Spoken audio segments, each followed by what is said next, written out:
Radio SLCC, your online student source. That was CeeLo Green with Forget You. And in studio, live for you guys here, is Frankie from ZHT. How you doing? Good. How are you? I'm doing great. I feel weird being on this side of the mic. That's so funny because I thought the same thing. I thought I'm going to be really out of place. And it was funny because when I was telling you a little bit before, when I invited you on, I've invited a lot of people. Brian Regan came into town. Love Brian Regan. We've had him on the show. Actually, really? When I worked in Jacksonville at a big radio station down there, that's where I met him the first time. I used to host a weekly stand-up thing. Cool. And so I met him there, and we actually, I wouldn't say became friends, but, hung out with him a little bit after the show, and we've had him on the show, actually, a couple of times since. That's cool. Yeah, he's a good guy. Yeah, he's a funny guy. At least he reached out to you. I tried to reach out to him. He didn't respond. He's big time. He is, because you're looking time. at the William Morris Agency. That's like one of the biggest. Oh, really? Yeah, one of the biggest agencies in the country. Okay. And he hit that a long time ago. So in his defense, I mean, he's huge, and and everybody wants a piece of Brian. Yeah, everybody wants a piece of it. Yeah. And so I'm not complaining. It's so interesting how you want to try and get somebody, and then how hard it is. And so it was funny. I thought, I was listening to you guys one morning. I thought, I wonder if Frankie had come on. So I invited you, and you responded to me the same day, and I was shocked. We'd finished dinner with my wife, and I was like, oh my heck, Frankie responded to me, and I was like, oh yeah, well he's coming on the show. And I started geeking out, and she laughed because she's like, what's funny is they had somebody on the show not too long ago, and Frankie was geeking out. You're kind of geeking out like Frankie right That's now. Awesome. See, I love it. And, I'm just flattered that you asked me, but she's talking about probably Mike Birbiglia. Do you know who he is? Yeah. Yes. So we had him it's the same kind of deal where he's huge. He's big time. And he's hilarious. And he's one of my favorite comedians. That's so funny. He's one of my favorites, too. Yeah, so that's who I was geeking out to. So it was kind of funny that we just, I emailed him, and he actually kind of like with us, and we went back and forth, and then I said, hey, because I'd had him we had him on the show a couple of times prior to him coming this past January. Okay. So he's playing Kingsbury Hall, and would you come on the show? And then I kind of tried to corner him to coming into studio. And he came in. Oh yeah. Yeah. And he actually was staying in Park City, so it was kind of they were using it as stay here 5 days. They did the show at Kingsbury, but a little vacation as well. He drove down by himself from Park City to the station. So usually at that point you have a handler, you have somebody, a publicist or whatever. That not him. He came all the way from Park City by himself. Your station's not easy to find. It's kind of. It's tricky. Yeah. Like I won something once. I called in and I won tickets to go see the lame Selena Gomez movie. Oh yeah, I can't remember. But I know what you're talking about. But I had won tickets. Is that the one for where she's in the car with Ethan Hawke? Yeah. Yeah, and I had won those tickets, and I was like, man, how do I get to this place? And I finally, after even Google Maps was super confused about it too. It was it's 2801 South Decker Lake Drive. It's Drive, that is in West Valley. It's easy to find if you're on tracks because we have a track stop right there. You can just take tracks to us. Yeah, I mean it's just right next to the Mavericks. It's Maverick Center still, right? It's just down the street from it. Yeah. Yeah, so I mean, real close and real nice. And at first it was a little confusing, but now that I know what it is, it's actually really quite nice. But that's interesting that he actually found you guys. And he found us and came, like I said, and hung out. And it was to the point where I didn't want him. I didn't want to overstay our welcome with him. Oh, really? So you know what I mean. I didn't want to hey. I said, so it's up to you if you want to stay for a break or two or an hour. But then I figured, an hour would probably be just kind of key for him. I'm like, anything more than that, then I think we're overstaying our welcome with him. You know what I mean? Yeah, I think I was driving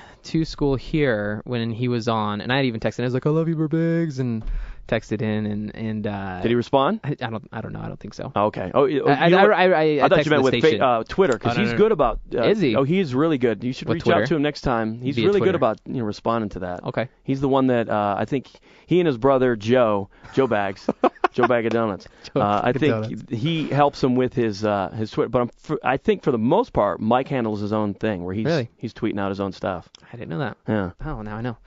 Well, cool. Like I said, I do have a couple of questions for you. We're going to start with the scholastic version of it. Okay. And then I actually have a little bit of a fun interview. I kind of get to know you. And the best thing is we also get a Throwback Thursday, which I loved your choice. And I thought it was when you called me out on it. Because I'm like, oh, no, I have the music. Because usually because you're what, about 23? 24. Yep. Usually when I mention that band... Nobody, you're in your age range, and nothing against that, but I'm just saying. Usually people are, I'm showing my age. I'm 43, and it's one of my all-time favorite bands, and I'll mention the band, and they have no idea who I'm talking about. I'm like, you don't know this band, and I'm not saying it because, obviously I'll kind of tease it. Like, how do you pronounce it? Yeah, but they're a great band, and they were big in the early '80s, right on through the '80s, and then part of the '90s as well. I love them. Those guys are great. Awesome. Well, we'll totally hit that up later too. As for now, let me go ahead and we'll do we'll start with our first interview here. Cue up some music here for us real quick. Okay, so just a little bit about radio, because, I mean, me and you were talking a little bit off air. As far as getting into radio, how did you get into radio? Let's see, I got into radio. I'm from Detroit, so I was born and raised in Detroit, just actually a suburb outside of Detroit. And it was a little different at the time. I graduated high school in 1989. Okay. But I went to a broadcasting school right out of high school. And usually, I mean, throughout the country, I mean, I don't even know here, but I would say for the most part, 9 times out of 10, I wouldn't suggest a broadcasting school unless, I mean, there's some really, really good ones. Really? And the one, fortunately, where it, was in Detroit, was a good one. Okay. And it was kind of known within the Midwest that it was a really good one. Huh. Okay. So, because there's a lot of fly-by-nights out there. Yeah. A lot of fly-by-night schools. But I think with what you're doing and with a lot of people what they're doing, they're kind of, they're going maybe to a 2-year or a 4-year college, and they're going for communications. I think that's great. But I didn't want to do that. Yeah. Go that route. So we had the broadcasting school there. Went there, and then it was just kind of that. I used that to just get my foot in the door. You know what I mean? Because it was Detroit's a big market, and just kind of started off with some internships. And my first paid gig, I don't know if you're familiar with Tom Monahan, but he used to own Domino's Pizza. So it was actually, he owned 2 radio stations in Ann Arbor. Huh. So I interned at one. That led into a paid production gig, basically just running a board. But I was kind of learning, and nothing on air until a little later. And then that came to to some every once in a while I'd fill in for like the overnight guy on a Saturday night. Yeah. Or Saturday morning playing music in between. It was a sports station, but they'd have kind of in between programming where they call it MOR, middle of the road music. You'd kind of fill whatever programming, And you're not a sports guy, you'd said earlier. No. So I was running all kinds of sports. You name it. I was running U of M games. So it was actually back in the day with Bo Schembechler. He'd come into the station. It was a pretty big sports station in Ann Arbor, But he would come in. So I'd run the University of Michigan games. I'd run Red Wing hockey games. Yeah, well, you're a hockey fan, right? Love hockey. Yeah. Tiger games. So it's kind of like a board op. That's where I started, like everybody. And so that was one of my starts. And then, again, it led into some on-air stuff. And then I got a full-time job, and that was I had to take it, and that was outside of Detroit, about 70 miles outside in Adrian, so a little farming town. Okay. So I kind of drove back and forth about 70 miles each way for 6 days a week. I did this for about a year, maybe a year and a half. That's crazy. But I knew I had to do it, because you got to pay your dues. Yeah, you do. And I really cut my teeth there because I was working overnights, and it was a news and information station, but it was middle of the road music. They call it, so it's basically all this all kinds of music to fill. Some mashup of but stuff. From 12 to 6, I was live on the air spinning records.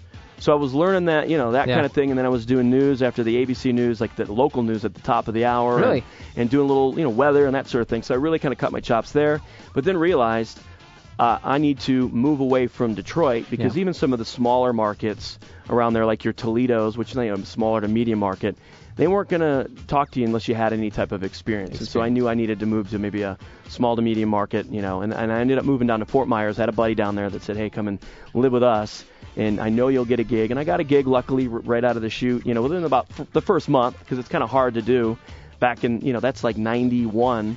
And before the internet, so you can't make any contacts that way. I was sending tapes and resumes and doing cold phone calls. So the guy told me, one guy that I connected with, he was actually from Detroit, and he was a program director down there. He said the only way anybody's going to hire you, and all you're going to get right now is part-time, but the only way you're going to get hired is by moving down here. So that's kind of what prompted me to go down there. But, so from there, I got on a big top 40 station. It's like ZHT is here, but, it's a big station down there, and just did overnights. Did swing shifts, so I was doing overnights. I would do an overnight shift. I'd sleep in the conference room, do a midday shift, like 10 to noon or 10 to 2. Then I would, go home and then come back for another overnight shift. So until that led into the late night gig, and then I kind of had to move from there because I knew I was hitting a certain ceiling, and I wanted to do mornings, but luckily I went to a station after that in Jacksonville. Okay. It's the Big 8, WAPE, so it's kind of a legendary station. So I was hired on as overnight guy / morning producer. So that was my first, as part of the show, but I was in, the background, but then eventually they brought me in the foreground. And that's kind of where I really learned morning radio was from the guy that, the host of the show. And morning radio is what you've always wanted to do, from the get-go? That's what I always thought I wanted to do. Okay. And then when I got on with this gig at the Big Ape in Jacksonville, and that was in 93, so that is the first day that I filled in for him. Yeah. That was, but I knew once I started there, but that first morning that I filled in for him, which was probably about a year and a half into that gig, I knew it. Then I could feel it. There was like that. Like I could tell now, you're gonna be great. Yeah, well, I mean, you're gonna be great because you open that mic and you just right out of the chute, you have something to say. You've got a start, a middle, and an end. Yeah. I mean, I could see we're going somewhere. Is my point. Right. But I knew right then and there that was kind of where I wanted to go. It was morning radio, and then from there, just long story short, just did a little time in D.C. It was a morning show there. Didn't really work out. It was a 5-year deal. Got out of it. They didn't really think it was working, which it wasn't. So we ended up kind of parting ways. Went to Charlotte right before I came to ZHT, Charlotte, North Carolina. Yeah. That deal was bad. Really? I got advice for you. Don't take a gig without having another gig, because I quit that job without having another job, and it was kind of a scary time, but not really. I knew at that point, we're going to be okay. And at the time, it was my ex-wife, and we were just married. Yeah. And we were thinking, oh no, what are we going to do? But then this panned out, and that was in October of '97. And I've been here in Salt Lake ever since. Now, when you got here because ZHT is your first Utah gig, right? Yeah. Your first and only. First and only, yeah. Wasn't it 94.9 when you first got here? It was, yeah. Was it? Okay. It was the new 94.9. Yeah. It was. So they had just went from kind of an urban hip hop or kind of that type into a mainstream top 40. Yeah. So they flipped. They did away with some of that hip hop, the R&B, more of that churban. They call it a churban, and before, so CHR urban. It was a churban format, and then they dropped that and they went mainstream. So when I came aboard, it was for just a little bit. I think about 6 months. It was the new 94.9. Well, I'll have to ask you a question because my Throwback Thursday song is in regards to 94.9. Okay. And you'll have to let me know if you ever had this, but we'll get there. Okay. My next question for you.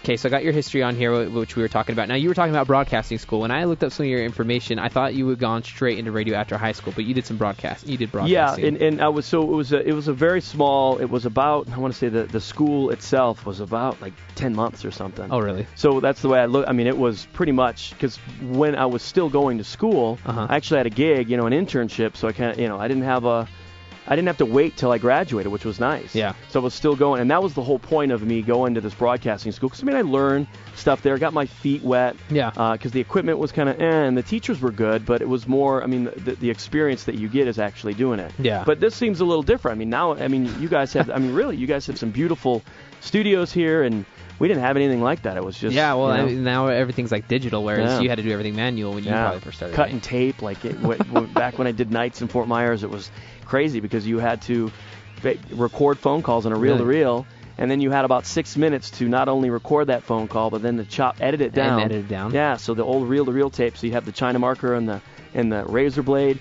and the tape. Oh my heck! And you'd have to do that within about 6 minutes. So at the end of the show, I'd have like a pile of tape down at my feet. It was crazy. That's wild. Yeah, it's crazy. So it's great to see the technology where it's not as complicated as it used to be. Yeah. Well, and here's my next question for you. So what is your favorite part of doing radio? Favorite part of doing radio is the fact that and it might sound cheesy or cliche, sure, but to get up every morning and to love what I do. Yeah. I love it. And to drive to work and sure, you might have your mornings where some mornings you're like, I'm tired, but once I'm in the shower, I'm literally excited about, thinking about what we're doing on the show that day. So, to have a job, or I say job, but to have something that you do, career that you love, and you get paid for it. And, I love where I work. I love who I work with, TB and Jazz. Yeah, great team. It really is. They're the best people. So, I truly, truly love them. Of course, like any relationship, some days, somebody might get on somebody's nerves, that kind of thing. That's a tough thing. Yeah. But you just know at the end of the show, or when you're in a break, there's no hard feelings. I still love DB, I still love Jess, and vice versa. I know I get on their nerves, you know what I mean? Yeah. But for the most part, we love what we do. We love, the fact that we actually love each other. Because I'll tell you, I've worked, with shows in the past that, the mic you'd go into the break, and there was tension. You could cut it with a knife. Really? Oh, yeah, and that's the worst. But so it's not like that. You guys have never had that happen with you guys? Well, we've had in the past, we might have had people on the show where there was that, and then but not within our group now with what we have. Yeah. And we might have bad days, like I said, where somebody might be in a bad mood, but then you're kind of then I'll if Jess is having a bad day, which she never is. Then I'll try to pick her up, or vice versa. DB, or if DB's having an off day or a bad day, and then the same thing with me. If I'm not feeling it, I look to Jess, and we all kind of pick each other up. Yeah. But and just love what you do. And you guys feed off each other excellently, by the way. I mean, like the transitions between you guys are hilarious. It's funny because every time I talk to my wife about it, you're definitely the moderator of the group. And it's funny because you kind of keep everybody in line. Jess never gets out of line. And DB, I don't want to say gets out of line, but it's funny. He gets out of line. You can say it. He gets out on his one-liners that are hilarious, awesome. and then you bring it back. Yeah. And it's just a really good dynamic team. Thanks. And you guys are awesome. Thank you. Yeah. It's fun. Yeah. And it's a ton of fun. Like I used to listen to a different radio station, which I won't name. And to be quite frankly honest, it was just because I wasn't really into the music that 97.1 used to play. 97.1 plays. Mm-hmm. I'm actually more towards that type of genre now. But once I listened to one of you guys' morning shows, like, man, these guys are much more hilarious than the other guys I listen to. Thank you, man. That means a lot. Yeah, because we do. Awesome. We put our heart and soul into it, and that's it. I mean, that comes with just doing what you love to do. So it's kind of. It's ingrained. It feels like it's innate, where it's just second nature. We've been doing it for a long time, and we just love it. So it doesn't. I mean, it's hard work, but it's not like we're laying tar on the 15. You know what I mean? In the summer, that kind of stuff. So when I see, like, I was driving home one day, and not that we don't work hard. I mean, you're working hard, but it's a different kind of something that you love to do. Yeah. So it's not like, some of those other jobs. And I see like. It was the winter time. It was this past winter, and I was driving home, and these guys were putting a new roof on. I'm like, man, and not coming. But that's a real job, and those guys are working like really, really hard for their money. And hats off to people, that are out there working in the elements like that. But we're just kind of lucky to get to do what we really love to do. That's the thing. Awesome. Now, I think a lot of people don't understand how much work DJs put into their shows, especially a morning show like you guys. Mm-hmm. How much prep time do you think you put into your show? Quite a bit. So I mean, to put it in hours, I don't know. It's just it's constant. Yeah. So I get up at 3. I get to the station at 4. Yeah. We do the show. We go on the air at 5, but I'm doing stuff, or actually at 6. So I'm doing stuff between 4 and 6 to get ready for that morning. But there's stuff already prepped from the day prior. Yeah. So I'll get home. I'll do stuff actually after. We'll all do, things after the show, like production and that sort of thing. Yeah. And then when I leave, I might have like maybe a lunch to go to or this or that. But then when I get home, I start returning emails, and going back and forth a lot of times during the show. Because a lot of times it has to do with, listeners reaching out via email, and it might have something to do, and they mention it on the show. But then I'm also kind of returning emails to keep it constant, because then if you let it build up, then you've got a lot of emails. So I'm constantly returning emails, but at the end of the day, I kind of funnel it to one email, and that's either emails, stories that I find, and it's all the stuff that I'm printing out at the end of an evening. So it's like in the evening, and then I kind of lay it out in front of me. So that process takes about 2 to 3 hours of kind of just going through what is going to possibly make it to the next day, because sometimes it doesn't make it. Right. Sometimes I don't have, if it's not time sensitive, then I'll put it in the pile and get to it when we need it. Yeah. Or if we have something else, that it's time sensitive, we'll get to that. But yeah, it's just constant. You're always on. You're always looking for ideas, for topics, for just stuff to talk about. So you get excited. Like if something like gets me going or makes me angry, pisses me off in the day, I know it'll connect with listeners. Well, you guys this morning were talking about, when I was listening in, was the dates. The next level first date horror stories. Yeah, those were. They're hilarious. And we've talked about that. That was the thing. So we've done, over the 17 years, we've done just about every topic under the sun. So, sometimes we'll, for the people that haven't been with the show we'll rehash them. But this one was kind of like, look, we've done the first date horror stories. We want next level. Kind of like that story that was in the news. If you didn't hear the story, there was this woman that met this guy in New Jersey, and she goes out on a date, and for whatever reason, it's like, ladies, women, don't go home. Don't bring the guy home. No. Not on the first date. No, never. Like, what were you thinking? Right? Anyway, so she brings the guy home.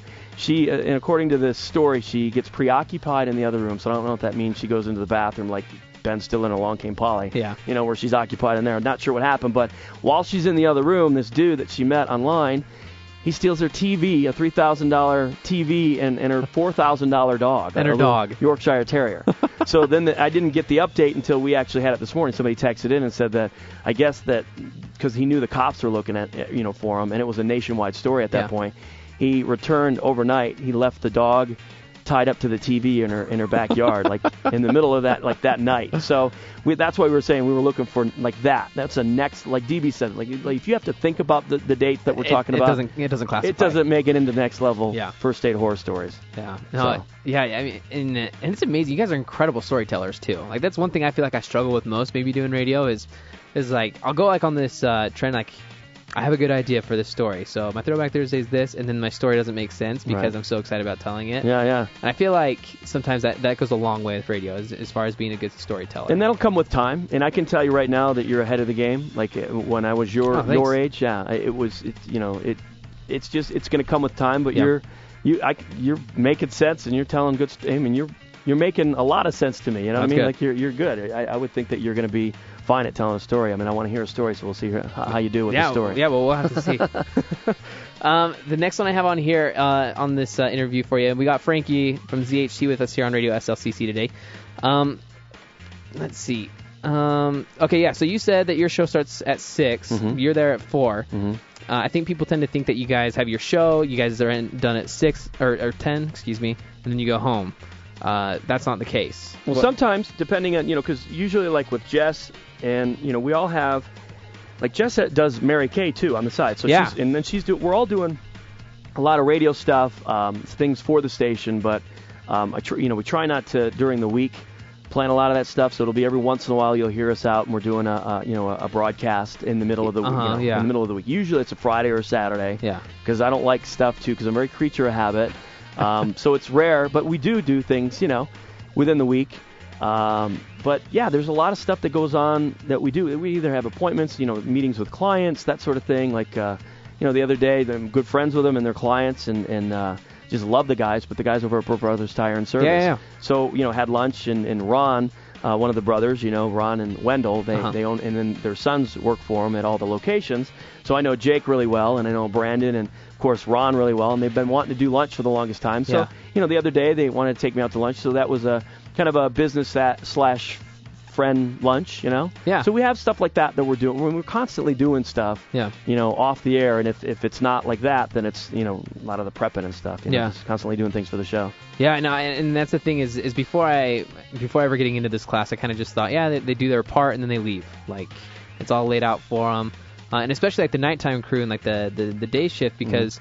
I mean, me and you right now, we've been constantly talking for 20 minutes, which isn't a problem here because we don't have advertisements and things like that. So well, you guys have our marks. We have to get into, I have to get in a few songs, within the hour, 3 or 4 songs, usually 4 songs within the hour. Is that it? Yeah, and which is, it's good for us because there are other shows that I know, like, around the country, friends of mine that do mornings that play a lot more, which is nice. So it's a nice balance for us. It is a good balance. And then we have commercials, and we have to hit our commercials at certain times. We have to be kind of in and out of a commercial break at a certain time. So you're right. So we've got the constraints on us in the morning. But you make it work. You get used to it, and you're kind of it's just second nature. At 12 after, I know I need to be in a song. And I know it needs to be wrapping up at about 14 after so I can get in the break at about, quarter after the hour. Yeah, well, and it's super impressive. Like, I'm always just thinking, you guys will hit a full entire topic within 3 minutes.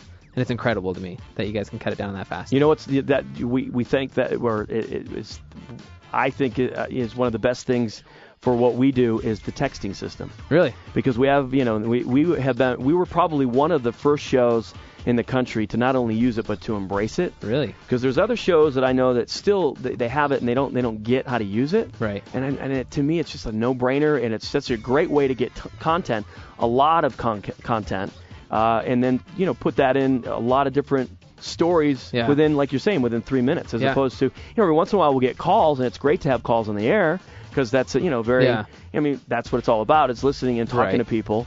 But this is, the texting system makes it really easy for that. Yeah, I wish I had a system like that. And you guys probably, I could be incorrect, but you guys probably get more text messages more than you had phone calls probably coming in. Yeah, because, again, it's easier for people to access. And a lot of people don't have time to, on the phone and to sit there and wait on the phone or for us to pick up. Right. This way they can just fire off. I mean, that's the age that we're in now. Just fire off a text. Yeah. And they do it, and you can give us the gist of whatever you're chiming in about. And that's the beauty of it. So you can give us, we're usually like, keep it short, give us the meat of it so we can cut and just kind of blow right through them all. And, I mean, we can cover, as you know, you can get to like 20 texts within 3 minutes. You know? Totally. It's nice. Awesome. And the next question I have for you is actually my last question of this part of the interview. What is the best Sorry. What is the best advice you would give to someone going into radio? Best advice is people give up too early. Okay. And because I think a lot of times, especially just in the last, I don't know, it's been a while, but I've seen a lot of younger people coming out of college, and for whatever reason, they're coming into radio. And I know some stories where guys have come out of college and they've had such an opportunity, not only within our cluster at Clear Channel, but at our station, at ZHT, and they've blown it because they're looking for, well, I want to make, $60,000 a year right out of the chute. And it's like, look, man, you can make, but you got to work, and you have to prove to everybody. Yeah. Because just because you've gone to college for 4 years doesn't mean anything to an employer. Right. Especially in radio, like, we don't know what kind of a worker you are. We don't know what your work ethic's like. So I would say, because people get, and I had guys, that I went to, that's funny, out of my that broadcasting class, it started off with about 55 students in that class. Uh-huh. About halfway through, not even halfway through, it dwindled down to like maybe 29. And then out of those 29 people, I want to say it's me and 4 other people that are actually working in radio. Really? Yeah, they're still working in radio. And there were so many people that I went to school with that I was good friends with this one guy in particular. And because he didn't get what he wanted right out of the chute, and that was he wanted to be a program director. I'm like, well, dude, you can be a program director, but you got to pay your dues. Right. So he hung it up like probably 6 months after graduating. Remember, because he got a gig at a bowling alley, making however much a year. And I thought, okay, well, and I don't know what he's doing now, but I'll bet that he's not. I don't know. Who knows? He might be happy what he's doing, but I mean, you just got to be persistent and don't give up. Because if you really truly, find that you love radio or TV, or if whatever you're going into in communications or selling, radio or whatever faction of the business you're in, just keep at it. And that's the beauty too. Like, just this is another good piece of advice. Take whatever you can get. If you're looking to get into radio or TV, whatever job is offered to you or an internship, take it. Okay. Because it's all about getting your foot in the door. Exactly. So you get your foot in the door, and then you prove to the people that you're working for, and then you kind of express to them and say, hey, I really do like sales, and I'd like to gravitate towards that, or I'm kind of interested in maybe doing some on-air stuff, and then you start talking to like maybe the program director, our program director, Jeff McCartney, or our assistant PD is AJ, so people that come aboard, then you talk to those guys and say, hey, look, I might be, they might be with another station within our building, but then you start forming these relationships, and then you can actually have other part-time work that you're doing for another station within the cluster, so that people give up too early. They get frustrated. They think, well, because I'm not getting my own night show, or I'm not getting, a full-time sales gig, or, full whatever, salary paid, a paid salary, then I'm out. And they just give up too early. And that's kind of that's indicative of, I think a lot of people's success in this business is just being persistent, being patient and persistent. Patient. That's a good way of putting it. And I think it goes along with a lot of different jobs. I think a lot of jobs nowadays, you graduate college and you say, hey, I've got my piece of paper. Let's go to work, and people will hire you. But I think that's really good. I think there's a lot of people who aren't very patient. Yeah, it's applicable to anything. It really is. Just just whatever it is within industry, if you can get your foot in the door, and then just be patient, man. There's too many people. I mean, we're in the instantaneous, we want everything we want it now. That's that gratification, like instant gratification, now. And if you're not patient, then there's so much opportunity that just goes by you. Yeah. Good example of, one is kind of a rare thing, but this guy was, this is a guy who, for years he's been emailing me, and just knew him as Listener Wayne, right? Just would email, and I could tell he's a radio geek. Like I could tell you're kind of bright, which I'm the same. That's all right. Radio nerd, which I love it. So we went back and forth, and he was going to Utah State, and I think he still has a little bit to go to finish his degree in Utah State, or at Utah State. So anyway, we're going back and forth. Nice guy, and then one day he says he's going to be in Salt Lake. I said, stop by the studio. I'd love to meet you. And I could tell when I met this guy, like, okay, this guy, I could see that passion, and I could feel it, and so I'm like, hey, when you're ready, let me know, and I'll put you in touch with some people, and we can try to get you on as an intern. That's awesome. So with that's exactly what happened. So within a couple of weeks, this went down. So he reached out to me. I put him in touch with a good friend and our sales manager, Helen, at our station, and she was blown away by him. So they hire him as a sales intern, and then we were I think we had him on our show for maybe 3 times. I mean, seriously, before he was offered a paid, salary position in our promotions department. Really? So he's a promotions coordinator, and he oversees these stations, and it was just one of those, he'd been in touch with me for years, for like 3 years. Yeah. And he knew he wanted to go into radio, and it was just kind of by chance that, he'd formed a relationship with me, and I just knew him as Listener Wayne, but I knew this guy, loved radio inside and out. Yeah. And when you met him, it showed. And that's a rare story, but those things can happen. They can happen. Yeah. So. Well, there you guys go. So, and that was great advice from Frankie from ZHT, who's in studio with me today. Great to have you. I'm glad that you're able to stop by. Thanks for having me. I appreciate it. I'm glad we got you for another half hour or so. We're actually going to go ahead and take a quick music break. We're going to go ahead and listen to some Family of the Year with Hero for you guys here on Radio SLCC. Radio SLCC, your online student source. That was Carolina Liar with I'm Not Over. Here for you guys, and in studio we have Frankie in the house still. Got you for the next for the next 20 minutes. And I thought we'd go ahead and hit up our Throwback Thursday segment. Now, and I was talking to you a little bit earlier about 94.9. So when you came over here, Salt Lake, it was 94.9, right? Yeah, so October of 97 when I started, it was the new 94.9. They had switched over from like a Churban format to a CHR, mainstream CHR format. So it's been a long, that was a while ago, man. No, Wasn't it? Well, yeah, it was. And the only reason I bring this up, and a lot of times I've had people ask me after, like, surprised you haven't played like a boy band yet.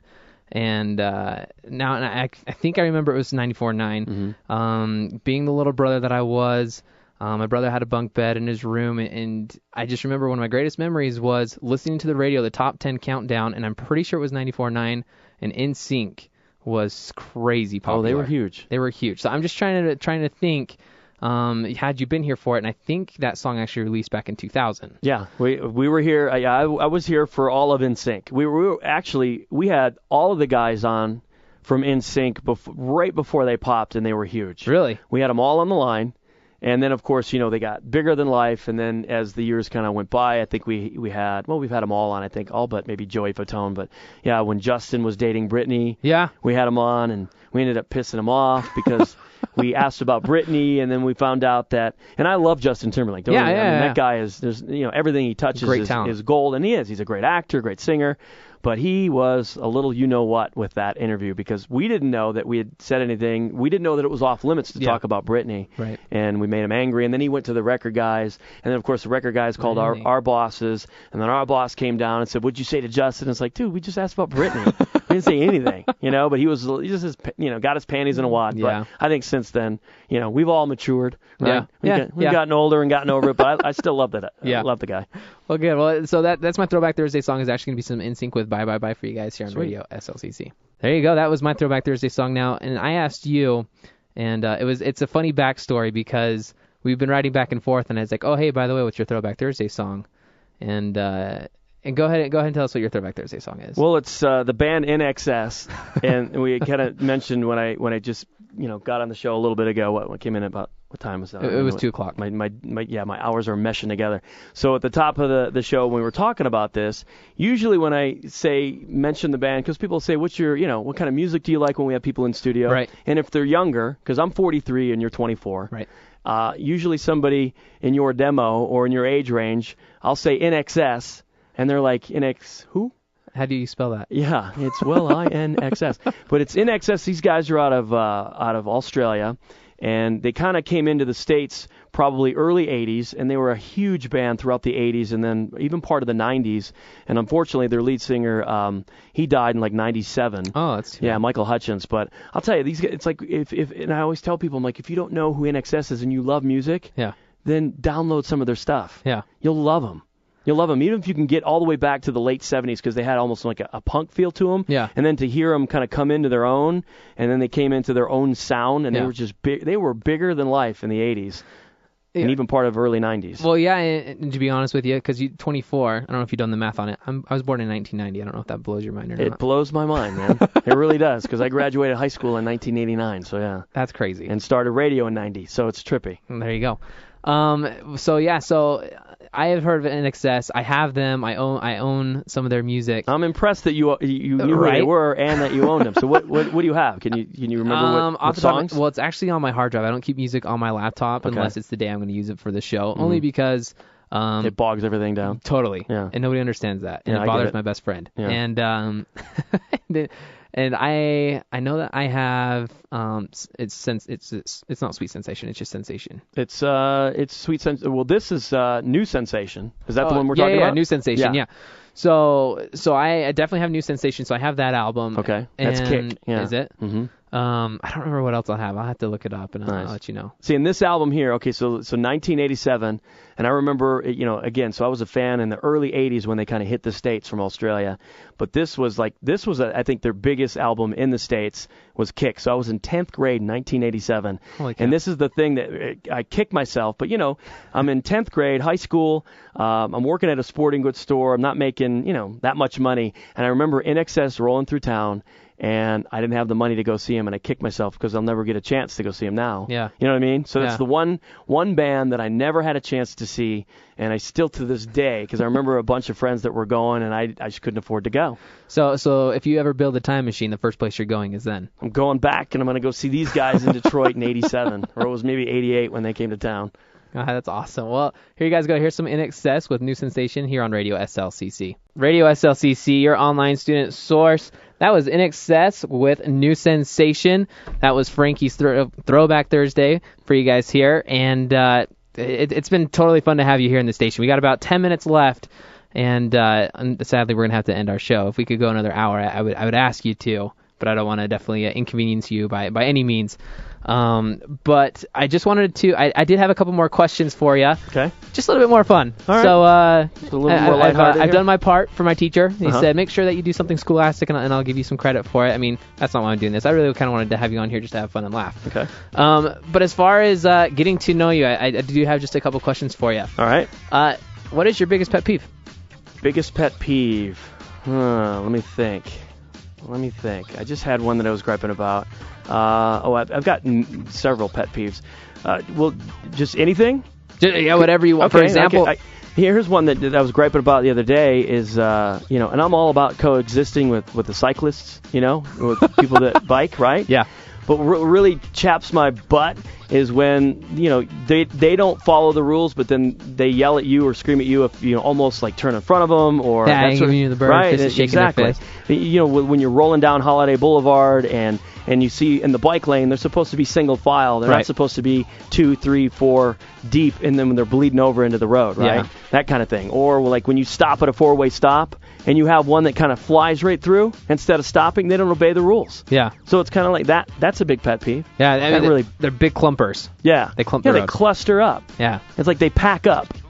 So it's like, and then they get mad, and I'm not coming at them other, the ones that actually, ride responsibly and you follow the rules that we're supposed to follow, then that's great. Then we can coexist. But the ones that don't, they fly through like a stop sign.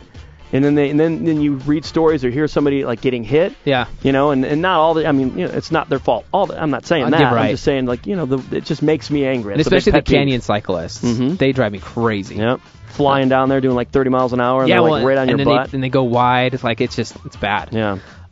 Next thing, what is the best prank you've ever pulled on somebody, or have you had a prank pulled on you? Oh, this is a good one. Okay, this is a good one. Okay, so we had mentioned a little earlier, so I was in Charlotte prior to coming here to Salt Lake in 97, so I was there for like 5 minutes, seriously on the air at this radio station for probably about 2 or 3 months, right? Okay. And I ended up quitting, so I got stabbed in the back by the guy that I was working on the show with. So without getting all into the BS and the politics with it, right?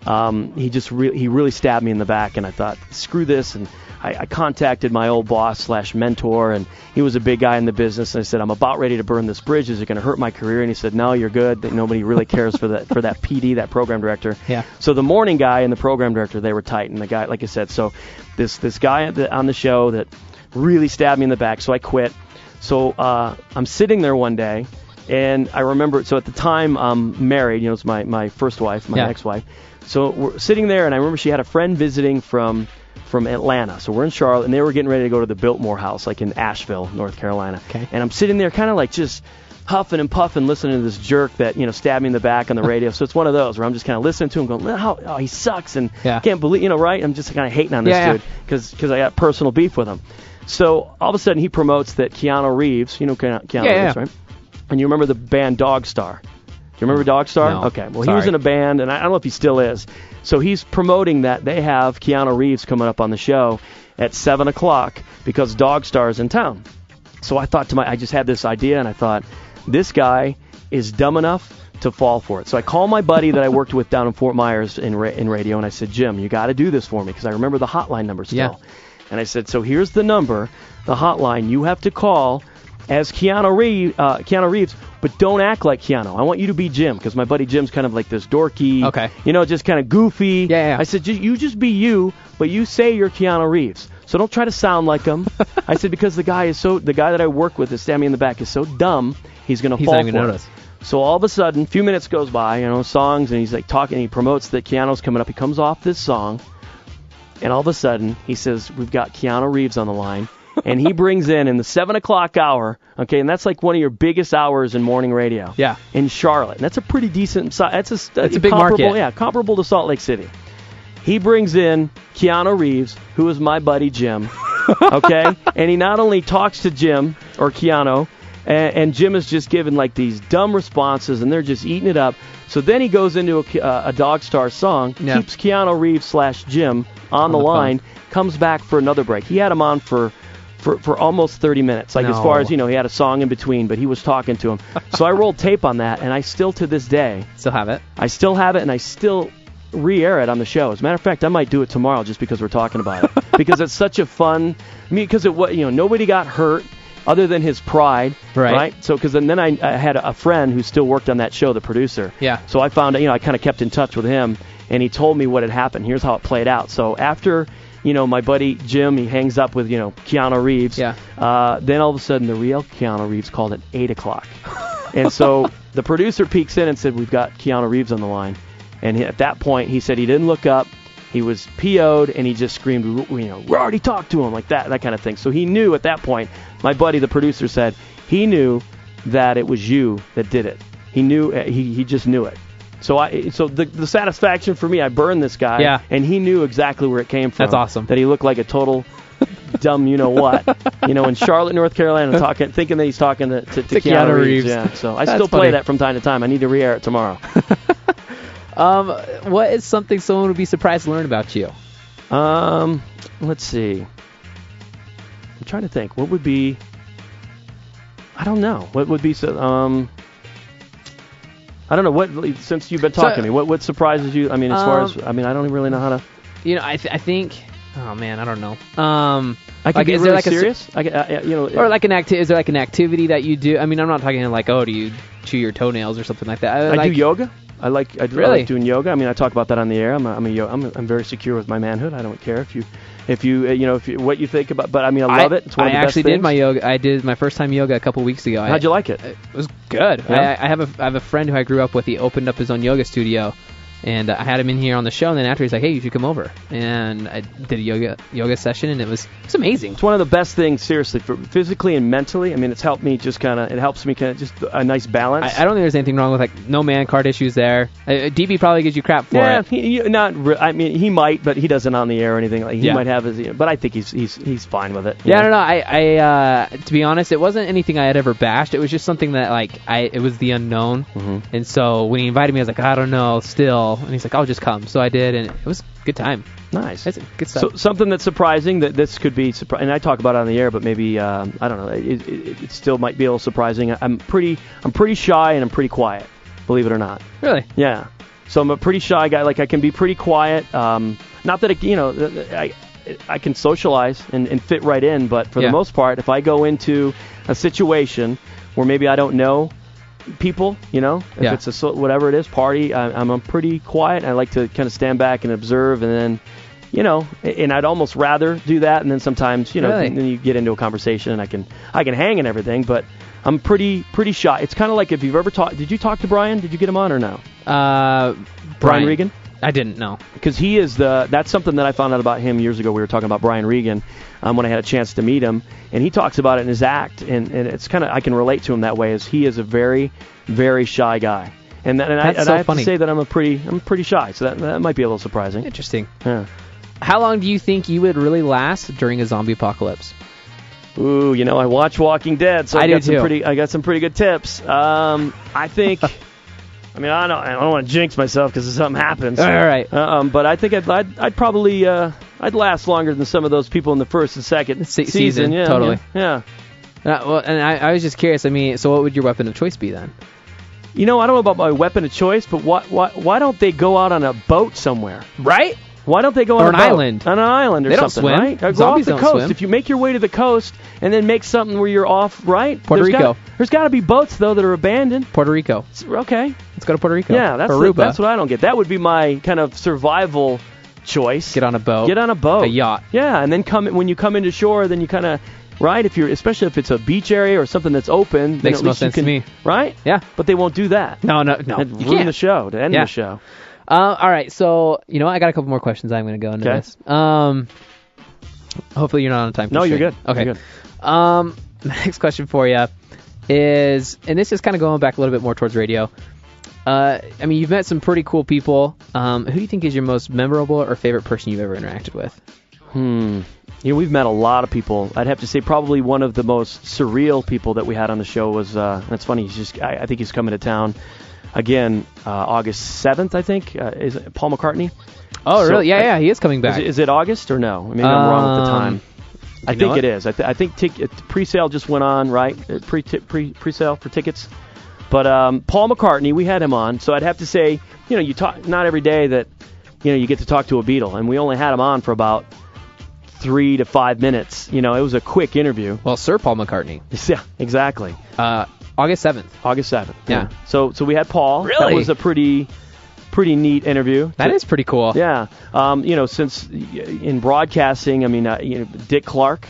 That was kind of that was a big one. That is a big one. And the funny thing is telling the story that I remember that going back to Paul McCartney. So my dad, over the years or whatever, tell him we had this person on, this person. So I remember when we had Paul McCartney on, he was like, "Oh, that's great." But he didn't get excited over Paul McCartney. When we had Sam Elliott in one of his favorite movies with what's his name, Patrick Swayze. What's this stupid movie? Anyway, this '80s movie.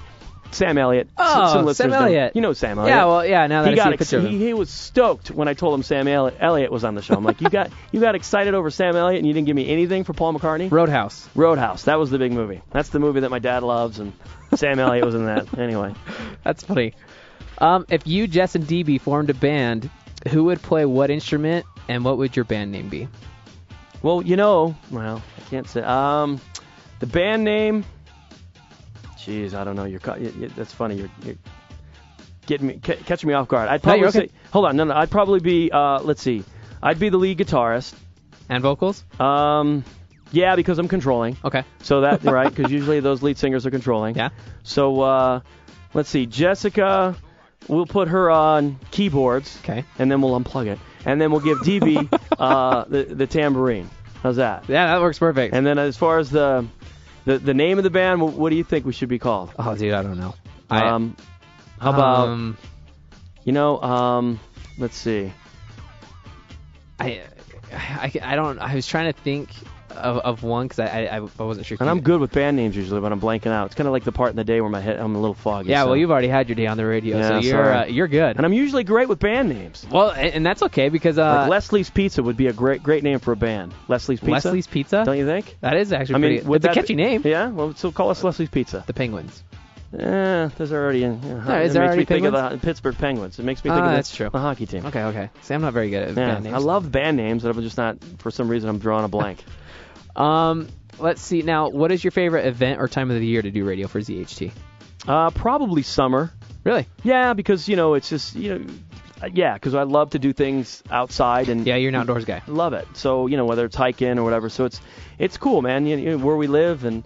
What do we have, like 300 plus days on average of sunshine? Yeah. A year. Yeah. So it's cool to, especially when it's getting light early. Yeah. Right. And you've got, what I mean. It's just I love it. And you get to see the mountains when we're doing the show, or look behind you, and it's a beautiful place to live. So probably the summertime. Cool. Yeah. Now, do you guys get to decide who calls in to do interviews with you, or is it like your boss, your marketing director, or do you guys get to decide? Yeah, it's all us. That's all you guys. Yeah. Sometimes though we'll have like a request from management or a sales department that maybe it's something that's maybe it's sales oriented or something like that. So they'll say, hey, can you do this? And sometimes we'll do that and say, sure, we can fit it in and do it. And then I guess my next question for you was that, do you ever get nervous with like certain interviewers saying something bad or inappropriate? I mean, because we actually here at our station, they're just hoping we don't say anything bad. So we don't have a dump button because radio is always on a delay. Yeah. Have you ever interviewed somebody where you're like, oh man, don't go over it? Yeah, we've had several people, and the one that comes to mind the last time, and he was in studio. And it's funny because this guy, he was on the show. We had him on years ago, and then I kind of banned him from the show, and I just told DV and Jessup that I don't want to talk to him anymore. And that was Steve-O. So, that is so funny. Yeah, go ahead. Sorry. So we had him on, and I think we had him on twice over the years, years ago. And I think the last time that we had him on, not the last, but the second from last time, he was so trashed and so out of it, and he didn't say anything that was maybe borderline inappropriate, but not like crazy inappropriate. But he was just trash, and you couldn't talk to him. You can't talk to somebody that's obliterated, right? No. So that was me kind of saying no more. And then all of a sudden, I heard him on another show recently, within the last, it was about a little over a year ago, and he has since cleaned himself up. He's no longer, drinking and doing drugs. Right. And he was actually a good interview. So this last time around, he came through to Wise Guys, and our friend over there, Keith, who runs Wise Guys, offered him up and said, you want to talk to him? And I said, you know what? Yeah. And I told him right out of the chute, I said, we had you on, and I said it was in your hazy days, and I said you were such a wreck the last time. Yeah. I vowed to never have you on again. And he actually was really good. Really? This last time around, he was coherent. Awesome. He was respectful. He was just a nice guy. But, yeah, that dude was, because when you have somebody like that on, and we do have a dump button, but we didn't always have a dump button. Right. And we've had people swear on the air before. Right. I think it was... what's her name? Joan Collins, her sister, has a sister who's an author. It's Jackie Collins. Okay. So she said, the S word on our show once, threw that down. I was like, what are you doing? Yeah. We've had several where you have to be careful, and sometimes you'll preface it like, look, we all have mortgages on the show. Yeah. Don't get us fired. Right. Don't swear, please. Yeah. Well, and that's funny. And the only reason I said I thought that was funny was because Zach, I was telling you about earlier, he working for 1280, they had him on, and they'd run out a dump button for him. And it was towards the end of the interview where they pretty much they were halfway through and they were like, hey, we're going to go to the last question and you're done. Pretty much just cut him out. So that's funny that you guys had that same experience. So that was what, Steve-O that they had on? Yeah, they had Steve-O on. Oh, they did? Yeah. So that's why I thought that was so funny. How funny, yeah. Well, it's just a small world. Yeah. World and you know what, now he's great. I think, and especially, and he was actually really, I think it kind of threw him for a loop that we, at one point had banned him, and then I said that I had heard him, and he sounded coherent, and was actually a good interview. And he was an enjoyable dude to have on for the 10 minutes, Yeah. So he was real appreciative of that, because cool. the dude is, he was like that close to dying. You Yeah. know? I mean, that's how bad he was. Yeah, well, all of them. Yeah. Yeah, Yeah, right? They're crazy. I know. Those guys are nuts. Yeah. Well, that is actually going to wrap it up for us. We're a little bit over time, but that's okay. Thank you so much for coming in. Hey, thanks for having me. You got to come by. We got to have you in, and stop by the show sometime. I would love that. It'd be awesome. We'll have to schedule that and absolutely hook that up. Well, thanks for having me in. Yeah. Well, great to have Frankie in with us, and it's been a pleasure. This might actually be my last show. We're not sure with finals and everything. This actually might be our last. Are you kidding? So, yeah. You're not no more? Well, I mean, I want to. They offered if I want to come in the summer, but. I might if I have extra time. If you have the opportunity, I say do it. I can tell you. I'm telling you, if you choose to go into radio and on air, you've got the gift of gab. Yeah. Okay. And you've got. I was just saying this off the air. I could tell that you've actually, and that's the key to if you go into radio, especially morning radio, you want to be prepared. Yeah. Prep. And I can tell just from the way you open up the mic and you've got something to say, it's like you've done research and you've prepared, and that's key, man. You're already halfway there. Sweet. Well, hey, I appreciate that. It's been awesome having you. Well, we're actually going to go ahead and continue on some radio here on Slick Radio, excuse me. So don't go anywhere. We got some more student-run radio. Don't go anywhere. You guys have a great weekend, and we'll see you next week.